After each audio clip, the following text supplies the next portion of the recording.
அதுபோல் ஆண்களும் மெட்டி போட்டிருந்தாங்க. இப்போ தான் வந்து நம்ம மறந்துட்டோம் அப்படின்னு சொல்லி சொல்கிறோம். அதுபோல் ஆண்களும் வந்து பார்த்திங்கன்னா காதணிகள் கம்மல் போடுற பழக்கம் முன்னாடி இருந்தது. இப்போலாம் அதெல்லாம் வந்து ஸ்டைல் ஆகி ஒரு காதில் மட்டும்தான் போட்டுருக்கோம். இந்த காதில் கம்மல் போடுறதுனால என்னதான் நமக்கு பலன் கிடைக்கும்? காதில் சிலம்பு போடுறதுனால என்னதான் பலன் கிடைக்கும்? நம்மளுடைய காலில் மெட்டி போடுறதுனால என்னதான் பலன் கிடைக்கும் ஆண்களுக்கு அப்படின்னு சொல்லி சொன்னோம்னா, நமக்கு வந்து பார்த்திங்கன்னா வந்து ரீப்ரொடக்டிவ் ஆர்கன்,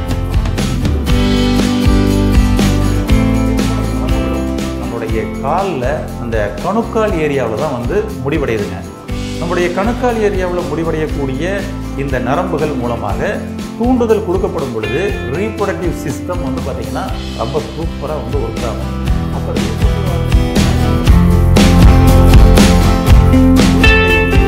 அப்படின்றது ஆண்களுக்கும் இன்னைக்கு வந்து இருக்குது. சரிங்களா? மலட்டுத்தன்மை, ஆண் மலட்டுத்தன்மை அப்படின்னா அந்த ஆண் மலட்டுத்தன்மை வந்துடக்கூடாதுன்றதுக்காக முன்னாடி இருந்து பாருங்க, இந்த சிலம்பு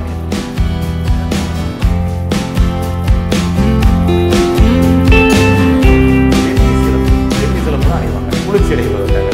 அதுபோல் வந்து பார்த்தீங்கன்னா வந்துட்டு மெட்டி அணிய சொன்னதும் அதே தான். நம்மளுடைய காதில் வந்து கம்மல் போட சொல்லியிருந்தாங்க பாருங்க. இந்த காதில் கரெக்டாக வந்து சென்ட்ரு ஏரியாவில் கம்மல் போட்டவங்களுக்கு கண்ணு சம்பந்தப்பட்ட பிரச்சனைகள். வணக்கம். உடல் மொழி மருத்துவத்தில் இன்னைக்கு நம்ம என்ன பார்க்க இருக்கிறோம் அப்படின்னு சொல்லி சொன்னோம்னா, பெண்களுக்கு அணிகலன்களாக நம்மளுடைய முன்னோர்கள் கொலுசு போட்டுக்கங்க, நம்ம மெட்டி போட்டுக்கங்க, வளையல் போட்டுக்கங்க, காதில் காதணிகள் அணிஞ்சிக்கங்க அப்படின்லாம் சொல்லியிருந்தாங்க. அது காரணம் இல்லாமல் சொல்லியிருக்க மாட்டாங்க அப்படின்றது நமக்கு தெரியும். ஒவ்வொரு அணிகலன்களும் நமக்கு வந்து பார்த்திங்கன்னா உடல் உள்ளுறுப்புகளை பாதுகாப்பதற்காக நமக்கு வந்து அணிய சொல்லியிருந்தாங்க அப்படின்றது நம்ம ஓரளவு இப்போ மக்கள்லாம் கொஞ்சம் அண்டர்ஸ்டாண்ட் ஆகுறாங்க. கரெக்டு தான் அப்படின்னு சொல்லிட்டு. ஆனால் இப்போ பெண்களுக்கு மட்டும் இவ்வளவு அணிகலன்களை சொல்லியிருந்தாங்களே, அப்போ ஆண்களுக்கு எதுவுமே இல்லையா? ஆண்களுக்கு எதுவும் வந்து அணிகலன்கள் அணிய சொல்லலையா அவங்க அப்படின்னா நிச்சயமாக சொல்லியிருந்தாங்க. அவங்களும் வந்து பார்த்திங்கன்னா வந்து அந்த காலத்தில் இருந்தவங்களுடைய பழைய ஃபோட்டோஸ்லாம் பாருங்கள், நமக்கு வந்து தெரியும். ஆண்களும் காலில் வந்து பார்த்திங்கன்னா சிலம்பு அணிஞ்சிருந்தாங்க. பெண்கள் அணிந்த சிலம்பை விட ஆண்களோட சிலம்புகளில் வந்து பார்த்திங்கன்னா வந்து வெயிட் அதிகமாக இருக்கும். வெயிட் அதிகமாக அணிஞ்சிருந்தாங்க. அதுக்கப்புறம் அதுக்குள்ளே இருக்கக்கூடிய அந்த கற்கள் நம்ம கேள்விப்பட்டிருப்போம். அந்த சிலப்பதிகாரத்தில் அந்த சிலம்பில் தான் பிரச்சனையே வந்ததுன்னு சொல்லிங்கன்னா, அப்போ வந்து பார்த்திங்கன்னா அதில் அந்த மாணிக்க கற்கள் அப்படின்னா அந்த ஒவ்வொரு கற்களுக்கும் ஒரு வைப்ரேஷன் இருக்குது. அந்த வைப்ரேஷன் உள்ள அந்த கற்களை அணிய சொல்லியிருந்தாங்க. அப்போ ஆண்கள் கனமான சிலம்பு அணிவதனால என்ன பலன் கிடைக்கும்? அதுபோல் ஆண்களும் மெட்டி போட்டிருந்தாங்க. இப்போ தான் வந்து நம்ம நிறைய அப்படியே வந்து மறந்துட்டோம் அப்படின்னு சொல்லி சொல்லலாம். அதுபோல் ஆண்களும் வந்து பார்த்திங்கன்னா காதணிகள் வந்து அணிஞ்சிருந்தாங்க. ஆண்களும் வந்து காதில் வந்து கம்மல் போடுற பழக்கம் முன்னாடி இருந்தது. இப்போலாம் அதெல்லாம் வந்து ஸ்டைல் ஆகி ஒரு காதில் மட்டும்தான் போட்டுருக்கோம். இந்த காதில் கம்மல் போடுறதுனால என்ன தான் நமக்கு பலன் கிடைக்கும்? காலில் சிலம்பு போடுறதுனால என்ன தான் பலன் கிடைக்கும்? நம்மளுடைய காலில் மெட்டி போடுறதுனால என்ன தான் பலன் கிடைக்கும் ஆண்களுக்கு அப்படின்னு சொல்லி சொன்னோம்னா, நமக்கு வந்து பார்த்திங்கன்னா வந்து ரீப்ரொடக்டிவ் ஆர்கன், நமக்கு நம்மளுடைய உடம்புல இருக்கக்கூடிய ரீப்ரொடக்டிவ் ஆர்கனோட எல்லா நரம்புகளும் நம்மளுடைய காலில் அந்த கணுக்கால் ஏரியாவில் தான் வந்து முடிவடையுதுங்க. நம்முடைய கணுக்கால் ஏரியாவில் முடிவடையக்கூடிய இந்த நரம்புகள் மூலமாக தூண்டுதல் கொடுக்கப்படும் பொழுது ரீப்ரொடக்டிவ் சிஸ்டம் வந்து பார்த்திங்கன்னா ரொம்ப சூப்பராக வந்து ஒர்க் ஆகும். அப்போ ரீப்ரொடக்டிவ் ஆர்கன் ப்ராப்ளம்ன்றது அவங்களுக்கு வந்து வருவதற்கு வாய்ப்பு இல்லை. அதாவது குழந்தையின்மை பிரச்சனை அப்படின்றது ஆண்களுக்கும் இன்றைக்கி வந்து இருக்குது. சரிங்களா? மலட்டுத்தன்மை, ஆண் மலட்டுத்தன்மை அப்படின்வாங்க. அந்த ஆண் மலட்டுத்தன்மை வந்துடக்கூடாதுன்றதுக்காக முன்னாடி இருந்தே பாருங்கள் இந்த சிலம்பு அணிய சொல்லியிருந்தாங்க. இதன் மூலமாக அந்த இன உறுத்தி உறுப்புகள் அனைத்தும் வந்து குளுமையடையும் சொல்லலாம். வெள்ளி சிலம்பு தான் அணிவாங்க குளிர்ச்சி அடைவதற்காக. அதுபோல் வந்து பார்த்திங்கன்னா வந்துட்டு மெட்டி அணிய சொன்னதும் அதே தான். நம்மளுடைய காதில் வந்து கம்மல் போட சொல்லியிருந்தாங்க பாருங்கள். இந்த காதில் கரெக்டாக வந்து சென்ட்ரு ஏரியாவில் கம்மல் போட்டவங்களுக்கு கண்ணு சம்மந்தப்பட்ட பிரச்சனைகள் வருவதற்கு வாய்ப்பே இல்லைங்க. எப்படி பார்த்தீங்களா? ரொம்ப ஈஸியாக கண்ணு பிரச்சனை வராமல் இருக்குன்றதுக்கு காதில் கம்மல் போட சொன்னாங்க. இன்றைக்கும் பாருங்கள், நம்மளுடைய பாரம்பரியமாக இன்றைக்கும் வந்து காதில் வந்து பார்த்திங்கன்னா காது குத்து விழா அப்படின்னு இன்றைக்கி நடத்திக்கிட்டு இருக்கிறோம். சப்போஸ் ஒருத்தருக்கு பிறந்ததுலேருந்து காதே குத்தலைன்னா, அவர் இறந்துட்டாருன்னா அவருக்கு இன்றைக்கி சமாதிக்கு கொண்டு போகிறாங்க அப்படின்னா காது குத்திக்கிறான்னு பார்த்து, அப்படி இல்லைன்னா காது குத்திட்டு தான் இன்றைக்கி அந்த இறுதி சடங்கே பண்ணுவாங்க. அப்படி ஒரு பாரம்பரியத்தை நம்ம கொண்டு வந்துருக்காங்க பாருங்கள். ஏன்னா பிறந்த குழந்தைக்கு கம்பல்சரி வந்து காது குத்தணும் அப்படின்ற ஒரு பழக்கத்தை கொண்டு வருவதற்காக. இப்போ காது குத்துறதுனால நம்மளுடைய கண்ணு வந்து பளிச்சுனாகுமா? நிச்சயமா. அவங்க அப்பயே தெரிஞ்சு வச்சுருக்காங்க பாருங்கள். இந்த கண்ணினுடைய நரம்பு நம்மளுடைய காதோட இந்த லோப் இருக்குது பார்த்தீங்களா, இந்த லோப் ஏரியாவில் சென்டரில் வந்து இருக்குதுங்க. கரெக்டாக சென்டரில் பஞ்சர் பண்ணி காது குத்துனவங்களுக்கு கண்ணு சம்மந்தப்பட்ட பிரச்சனை வராது.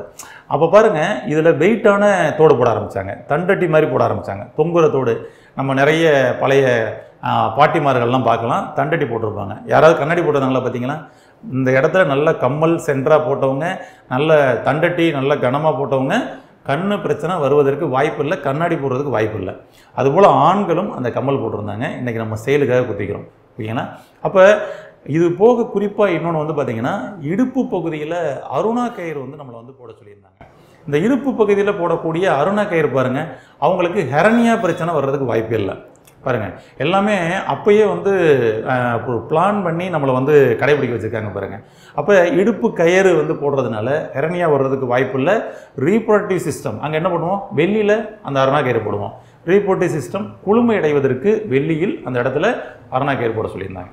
அதுபோல் வந்து பார்த்திங்கன்னா, கைகளில் மோதிரங்கள் அணிய சொல்லியிருந்தாங்க. அதில் குறிப்பாக அந்த விரலில் மோதிர விரல்னே சொல்லிட்டாங்க பார்த்தீங்களா? இந்த விரலில் தான் மோதிரம் போடணும்னு சொல்லிட்டு இன்றைக்கி நம்ம எல்லாம் 5 விரலையும் போட்டுக்கிறோம். அது தப்பு இல்லை தான். ஆனால் குறிப்பாக நம்மளுடைய மோதிர விரல் அப்படின்றதுல தங்க மோதிரம் வெள்ளி மோதிரம் அணிவது சிறப்பு. என்ன அப்படின்னம்னா, நம்மளுடைய உடல் முழுவதும் அந்த ஹீட்டை கண்ட்ரோல் பண்ணக்கூடிய சுவிட்ச் எங்கே இருக்குன்னா மோதிர விரலில் தான் இருக்குது. அப்போ அந்த சுவிட்சை நீங்கள் டெய்லி ஸ்டிமுலேட் பண்ணுற மாதிரி நம்ம வந்து தங்க மோதிரங்கள் வந்து நம்ம வந்து மோதிர விரலில் அணியப்படும் பொழுது உடல் எப்பொழுதும் குளுமையாகவே இருக்கும், ஓவர் சூடாகாமல் தடுக்கும். ஆனால் அதையும் மீறி இன்றைக்கி அதிகமான சூடு ஆகிற மாதிரி தான் நம்மளுடைய தொழில்முறை ரீதியாக மாற்றிருக்கணும்னு சொல்லலாம். ஏன்னா ஏசி ரூமுக்குள்ளேயே ஃபுல்லாக உட்காந்து ஒர்க் பண்ணுற மாதிரி ஆயிடுச்சு. இருந்தாலும் அன்னைக்கு காலத்திலேயே நமக்கு வந்து கண்டுபிடிச்சி இப்படி ஒரு சுவிட்ச் இருக்குது அப்படின்றத கண்டுபிடிச்சி சொல்லிக்கிறாங்க பாருங்களேன். இப்படி பண்ணும் பொழுது நமக்கு வந்து பார்த்திங்கன்னா வந்து உடல் குளுமையடையும். அப்போ உடல் சூடை தணிப்பதற்காக ஒவ்வொரு இடத்துலையும் இருக்கக்கூடிய சுவிட்சை அப்பயே வந்து ரிசர்ச் பண்ணி கண்டுபிடிச்சிக்கிறாங்க. நம்மளுடைய காலில் இன்றைக்கி பெண்களும் ஆண்களும் சரி அந்த 2வது விரலில் தான் வந்து அந்த மெட்டி போடுவாங்க. 2வது விரலில் தான் போடணும், சரிங்களா? 2வது விரல்லையும் 4வது விரல்லையும் கூட இப்போ வந்து அணிய ஆரம்பிச்சிருக்கிறாங்க. 2வது விரலில் போடுறதுனால என்ன பலன் அந்த மெட்டி போடுறது கிடைக்கும், 4வது விரலில் அந்த மெட்டி போடுவதால் என்ன பலன் கிடைக்கும், 3வது விரலையும் போடலாம், தப்பு இல்லை. என்ன பலன் கிடைக்கும் அப்படின்னா, 2வது விரல்லையும் 3வது விரல்லையும் நம்ம வந்து அந்த மெட்டி போட்டோம்னா மாதவிலக்கு சமயத்தில் ஏற்படக்கூடிய வலி நமக்கு வராமல் தடுக்கப்படும். ஃபஸ்ட்டு விஷயம் பெண்கள் அணியப்படும் பொழுது, சரிங்களா? ஆண்களும் 2வது விரலில் போட்டிருந்தாங்க அந்த காலத்தில். என்ன அப்படின்னா அந்த சூடு, சரிங்களா? அதாவது அடி வயிற்று சூடு, அந்த அடி வயிற்று சூடை வந்து ரிலீஸ் பண்ணி கொடுக்கும். அவங்களுக்கும் வந்து பார்த்திங்கன்னா வந்து புரோஸ்டேட் கிளாண்ட் என்லார்ஜ்மெண்ட் அப்படின்ற பிரச்சனை நமக்கு இப்போ சர்வசாதாரணமாக நடந்துக்கிட்டு இருக்குது. பெரிய பிரச்சனையாக ஆண்களுக்கு வந்து அவதிப்பட்டுக்கிட்டு இருக்கிறாங்க அடிக்கடி, அதனால் யூரின் போய்கிட்டு இருக்குன்னு சொல்லிட்டு. ஆனால் பாருங்கள், அப்பயே வந்து புரோஸ்டேட் கிளாண்ட் என்லார்ஜ்மெண்ட் ஆகக்கூடாதுன்றதுக்காகவே அங்கே வந்து பார்த்திங்கன்னா வந்துட்டு 2வது விரலில் மெட்டி போட சொல்லியிருந்தாங்க. இன்றைக்கி யாரும் போடலை, தவிர்த்துட்டோம். அதுபோல் 4வது விரலில் மெட்டி போடுவதால் வந்து பார்த்திங்கன்னா உங்களுடைய பித்தப்பையில் பித்த நீர் வந்து அதிகப்படியான வெப்பமாகாது, அதனால் பித்தப்பையில் கல் வராது, சரிங்களா? இப்படி பாருங்களேன், முன்னாடியே வந்து பித்தம் கூடிரும். நம்ம ஃபுல்லாகவே வந்து பித்த உடம்பு தான். பொதுவாக இந்தியாவில் அதிகப்படியான வெப்பமயமான கண்ட்ரினால பெரும்பாலான பேருக்கு வந்து பார்த்திங்கன்னா பித்த உடம்பு தான். அப்போ பித்தத்தை கண்ட்ரோல் பண்ணுறதுக்காகவே நமக்கு வந்து பார்த்திங்கன்னா 4வது விரலில் வெள்ளியினாலான அந்த மெட்டியை வந்து அணிய சொல்லியிருந்தாங்க ஆண்களுக்கும் பெண்களுக்கும். அப்போ ஈக்குவலாக நம்ம ஆரோக்கியமாக இருக்கணுன்றதுக்காக இப்படி பல வழிகளை நம்மளுடைய முன்னோர்கள் சொல்லியிருந்தாங்க. அதுபோல் பெண்கள் இந்த கொலுசு அணிவது அப்படின்றது அவங்க இன்றைக்கி குழந்தையின்மை பிரச்சனை அப்படின்ற பிரச்சனையிலிருந்து டோட்டலாக வெளியே வந்துடலாம். ஆனால் பாருங்கள், இன்றைக்கி கொலுசை வரைஞ்சிக்கிட்டு நம்ம வந்து சுற்றக்கூடிய ஒரு சூழல் வந்துருச்சு. இந்த ஐடி செக்டாருக்குள்ளே நம்ம வந்து வேலைக்கு போகக்கூடிய சூழல் அதிகமான உடனே எல்லா பேரும் வந்து பார்த்திங்கன்னா கொலுசை வந்து இன்றைக்கி ரிமூவ் பண்ணிவிட்டு ஒரு கம்பி மாதிரி போட ஆரம்பிச்சிட்டாங்க. அப்புறம் கொலுசு மாதிரி வந்து படம் வரைய ஆரம்பிச்சிட்டாங்க. அதில் டாட்டூ இல்லை போட ஆரம்பிச்சிட்டாங்க. அப்போ என்ன ஆயிரும் அப்படின்னம்னா, குழந்தை மாதிரி ஒரு படம் வரைஞ்சி வீட்டில் மாட்டிக்கலாம். அப்படி சூழல் தான் இன்றைக்கி ஏற்பட்டுருச்சு. அன்றைக்கி 16 குழந்தைகள் பெற்றுக்கிட்டாங்க, பெரிய பெரிய குடும்பமாக இருந்தது. இன்றைக்கி வந்து பார்த்திங்கன்னா ஒரு குழந்தையை பெற்றுக்கிறதுக்காகவே இன்றைக்கி வந்து தினந்தோறும் மருத்துவமனைகளை நாடி செல்லக்கூடிய ஒரு சூழல் ஏற்பட்டிருக்கு. இதற்கெல்லாம் நிறைய காரணங்கள் இருந்தாலும் நம்மளுடைய முன்னோர்கள் சொன்ன பல வழிமுறைகளை நம்ம கடைபிடிக்க தவறியது தான் அப்படின்றது தான் ஒரு அடிப்படையான ஒரு விஷயங்க. அப்போ அன்னைக்கு இருக்கக்கூடிய இயற்கை வாழ்வியல் முறைகளில் இருந்து இன்னைக்கு இருக்கக்கூடிய நவ நாகரிக வாழ்க்கை முறைக்கு மாறிக்கிறோம் பார்த்தீங்கன்னா, அதில் நம்ம பழமையான நிறைய விஷயங்களை கடைபிடிக்க தவறிட்டோம். இப்போ இனிமேலாவது நம்ம ஒரு முயற்சி பண்ணலாமே. அதாவது பார்த்தீங்கன்னா நம்மளுடைய குழந்தைக்கு ஒரு குறிப்பிட்ட வயசுலேயே காது குத்திடணும், 2 பக்கமும் காது குத்திடணும். அந்த காது குத்துனது பார்த்தீங்கன்னா ஒரு வருடத்திற்காவது அவங்க அந்த கம்மல் அணிஞ்சுக்கிட்டே இருக்கிறது ரொம்ப நல்லது. பெண்கள் அவசியம் காது குத்தி கம்மல் போட்டுருவாங்க. நான் சொல்கிறது ஆண்களுக்கு போட்டுக்கிட்டு இருக்கிறது ரொம்ப நல்லது. அதுபோல் பார்த்தீங்கன்னா இந்த காலில் கொலுசெல்லாம் இனிமேல் நம்ம போட்டுக்கிட்டு இருக்க முடியாத ஒரு சூழல் இருக்குது நாகரிகத்தில், ஓகேங்களா? ஆனால் பார்த்தீங்கன்னா இதற்கெல்லாம் ட்ரீட்மெண்ட் மெத்தட்ஸ் இன்றைக்கி நிறைய வந்துருச்சு. அது பார்த்தீங்கன்னா பாத கூசா சிகிச்சை அப்படின்னு சொல்லக்கூடிய கால் பாதத்தில் ஸ்டிமுலேட் பண்ணக்கூடிய சிகிச்சை முறைகள் இன்றைக்கி சூப்பராக வளர்ந்து வந்துக்கிட்டு இருக்குது. அப்போ அதில் பார்த்தீங்கன்னா நம்ம ஒரு அந்த இடத்துல வாரம் ஒரு முறை நம்ம சிகிச்சை கொடுத்து அந்த அழுத்தத்தை கொடுத்துக்கிறது மூலமாக பார்த்தீங்கன்னா இந்த ரீப்ரொடக்டிவ் ஆர்கன் சிஸ்டம் எல்லாமே பார்த்தீங்கன்னா குளுமை அடையும் பொழுது அவங்களுக்கு புரோஸ்டேட் கிளாண்ட் என்லார்ஜ்மெண்ட்லாம் வர்றதுக்கு வாய்ப்பு இல்லை. அதுபோல் பெண்களுக்கும் இனவிருத்தி மண்டலம் சம்பந்தப்பட்ட பிரச்சனைகள், இனவிருத்தி மண்டல ஆர்கன்ஸ் உறுப்புகள் அனைத்தும் குளுமையாக பாதுகாக்கப்படும். அதனால் நம்ம முன்னோர்கள் சொன்ன இயற்கையான வழிமுறைகளை, பாரம்பரிய வழிமுறைகளை நாம் கடைபிடிச்சோம்னா லைஃப் டைம் குழந்தையின்மை பிரச்சனை அப்படின்றதுலேருந்து நம்ம வெளியே வந்துடலாம். ஏன்னா இப்போ சர்க்கரை, இருதய நோய்க்கு அப்புறம் மிகப்பெரிய லெவலில் பரவி வளர்ந்துக்கிட்டு இருக்கக்கூடிய ஒரு நோய்னா குழந்தையின்மை பிரச்சனை தான். அதுதான் இன்றைக்கி அதிகப்படியான மக்களுக்கு வந்துக்கிட்டு இருக்குது. அதனால் அனைவரும் நம்ம அந்த ஒரு குழந்தை பேருவை பெற்றுக்கொள்வதற்காக முன்னோர்கள் சொன்ன பாரம்பரிய வழிமுறைகளை கடைபிடித்து ஆரோக்கியம் அடைவோம். இது போன்ற உடலின் மொழிகளை பற்றி நாம் மேலும் தொடர்ந்து பார்ப்பதற்கு உடல் மொழி மருத்துவத்தை தொடர்ந்து காணுங்கள். அடுத்த எபிசோடில் சந்திப்போம்.